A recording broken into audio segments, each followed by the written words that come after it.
The record's pretty good. I think it's 2 losses in the last decade, 2017, 2012, 13, something like that. So, like the last time Ireland lost there, that's a heck of a amount of rugby that's been played over that 6 year period. So, Ireland's team feels like it's going to be stronger when it's announced. Like the Tag Furlong coming in, Gibson Park, Dan Sheehan's probably going to start the game, Johnny Sexton's probably going to start the game, Henshaw might be back in some capacity into the match day squad. And yeah, I think it's not a stadium or an atmosphere that Ireland have ever feared. And I think it's going to be exactly the same on Sunday come and kick off in the afternoon. It's going to be a heck of a game. Ireland are 7-point favourites for the match. I think with the last number of games that Ireland have played against Scotland, it's always been very tight over in Murrayfield. It's always usually within a score. So, yeah, you're going to expect it to be a tight affair. But, I think it doesn't matter where Ireland play at the minute. They can go to New Zealand. They can go to Murrayfield, they can go to Rome and get a bit of a scare. It doesn't matter. They stick to their game plan. They stick to the way that they're playing. And yeah, I still fancy them to get a win over Scotland on Sunday. I read a stat there actually, Donny, that Finn Russell has made the most carries in the Six Nations from any player, which is ridiculous considering he's an out half. And I think he's thrown leading the stats when it comes to offloads as well. So, Ireland will have a game plan to shut him down, to make him kick the ball more.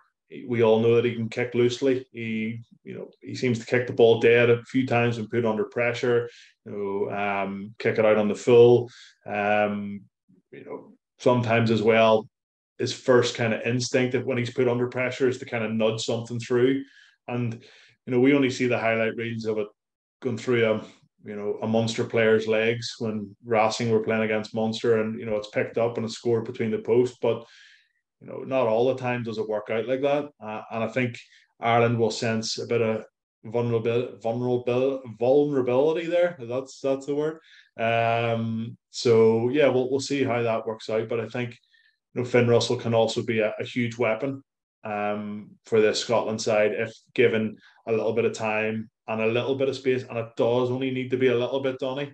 It doesn't need to be a huge amount. And he can hurt a lot of teams. It's also Stuart Hogg's 100th cap for Scotland. That's a pretty momentous occasion. That's an occasion where, I think there'll be a lot of emotion built up in the changing rooms beforehand. A lot of people talking about it in the press this week. The crowd will be there cheering them on, sort of getting behind Stuart Hogg and what he's achieved for his country, and obviously trying to roar behind him to give him a victory, which would be an amazing way to, win your 100th cap, to get a win over the world #1 side in your own backyard. So, there's a lot of different narratives going into this game, but it feels like Ireland's narrative doesn't change, and it's only going to get better. You bring in Ringrose as well into the 13 channel, it should sharpen up. There's a couple of line breaks that Italy made in Rome against us in the wider channels. Canone, hitting really good lines. Ange Capuzzo, always creating a bit of space. I think a player like that makes a hell of a lot of difference. So yeah, I think it's going to be a tight game, but it's going to be a cracker, hopefully. And, I want Finn Russell to play really well, and I want Johnny Sexton to play really well. And, I don't want anybody to have a howler or drop the ball over the line, or, there be a red card in the match. I think, everybody's just wanting to see two really good sides playing brilliant rugby, both teams playing brilliant rugby, go, head to head, and see who comes out on top. They always find a way. And it's about being able to find a way on the hop. It's not been able to find a way to win the next game after you lose a game. A lot of teams go, we can take a lot more out of a loss. We can analyse where we went wrong. Ireland seem to do it as the game is progressing. So when it does tighten up against Italy, they can offload a couple of players like Ryan Baird off the bench. Tom O'Toole had to come on a little bit earlier than probably expected. Just change the dynamic of the game, bring on Conor Murray with his bit of experience. He was able to get that half snipe with the offload away from Mac Hansen, who's always going to be trailing in those situations. Would Craig Casey have backed himself to do that? Maybe not.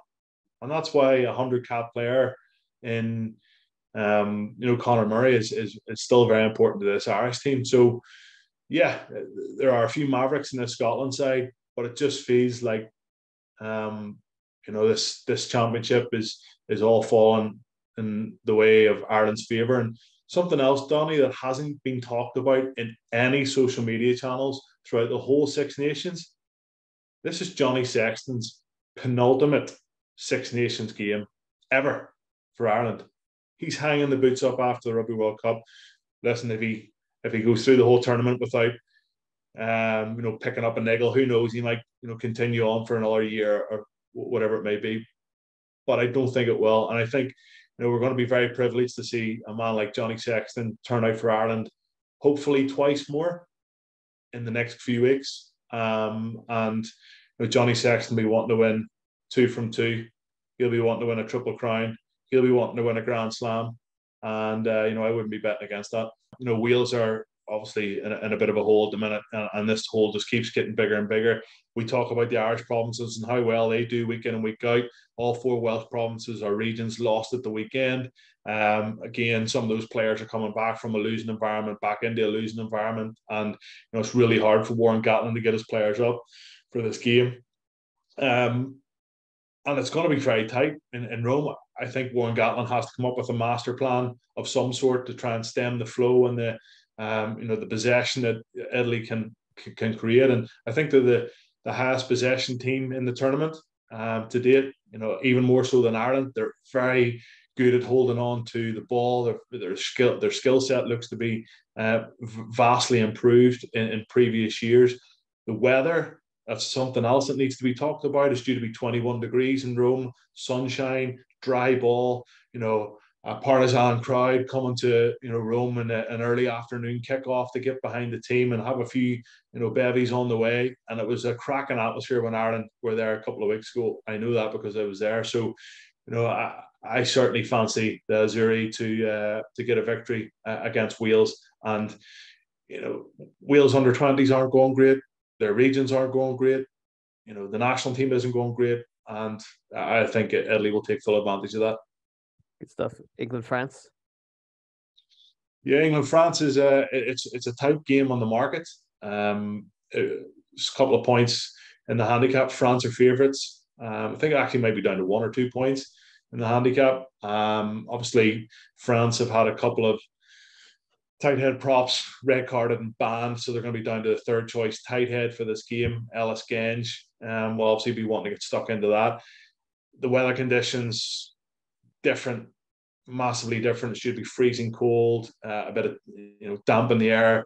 It feels like this could be a bit of a bore fest, a lot of kicking. Somebody like Antoine Dupont could be the spark that separates the two sides. France haven't won in Twickenham since 2005. Like that's a long time ago. So why is it going to change this year?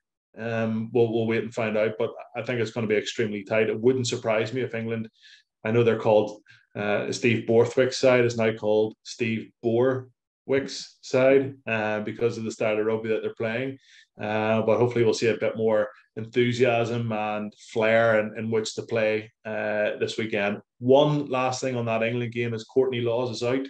He suffered a shoulder injury. I'm not sure how this came around, but he is a massive player for them. British and Irish Lion with the number 6 on his back. Down in New Zealand, he was incredible. So I certainly think that it's going to be a tight affair. And for me, I'm just going to edge France. I think France need to, get their game moving in the right direction again, especially as the World Cup is slowly upon us. So let's hope it's not that Borwick fest that we all think it might be, and they give us a good game to keep the Six Nations going.